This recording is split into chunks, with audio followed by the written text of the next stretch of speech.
Mayor হওয়ার ব্যাপার না, তারা কিন্তু দুজন উপদেষ্টা, ছাত্র উপদেষ্টা এবং এবং জাতীয় নিরাপত্তা উপদেষ্টা, যিনি অত্যন্ত বাজে রোল প্লে করেছেন বলে আলাপ আছে সেনাবাহিনীর সাথে সরকারের দূরত্ব তৈরি করার ক্ষেত্রে, তাদের পদত্যাগ চেয়েছে।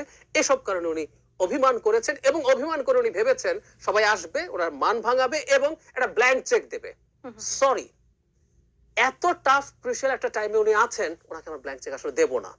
পৃথিবীতে ভুলের ঊর্ধ্বে কোনো মানুষ নাই। উনি অনেক পুরস্কার পেতে পারেন, তুষার ভাই যেভাবে বলছিলেন পেয়েছেনও, কিন্তু উনি দেশের প্রশাসনে বসে অত্যন্ত বাজেভাবে দেশ চালিয়েছেন। সময় থাকলে আমি এটা বিস্তারিত ভাবে সুতরাং ওনাকে আমরা ব্ল্যাঙ্ক চেক দেবো না। উনি অভিমান করুক, আর শেষ পর্যন্ত যদি অভিমান করে আজকে তিনটা বৈঠকে কি আসলে ওনাকে কোনো চেক দেওয়া হলো? আপনার কাছে কি মনে হয়? আমার মনে হয় না, কিন্তু উনি ওটা করে যাবেন, কারণ ওনার তুষার ভাই যেটা বলছেন লাস্টে, জনগণকে সাথে নিয়ে যদি এগুলো বাধা দেয়া হয়, মানে অদ্ভুত ব্যাপার। এটা একটা পলিটিক্যাল পার্টির যাদের দল থাকে তারা বলে, এখন ওনার দল আছে কিনা, আছে অবশ্য, উনি তো বলেন না, অন্তত আমরা তো জানি, কিন্তু ওই দল ওর চাইলে মাঠে মানুষ নামাতে পারে কিনা আমরা নির্বাচন কমিশনের সামনে দেখেছি। তো আচ্ছা, তো আসলে ব্যাপারটা হচ্ছে এই, মানে না মানলেও, ব্ল্যাঙ্ক চেক না দিলেও উনি ফাইট করবেন, খুবই অ্যাগ্রেসিভ বক্তব্য দিচ্ছেন, সেটা দেখা যাবে। এই জিজ্ঞেস করছিলেন যে সরকার সুনির্দিষ্ট রোড ম্যাপ কেন দিচ্ছে না, তো উনি বললেন যে জানুয়ারি থেকে জুন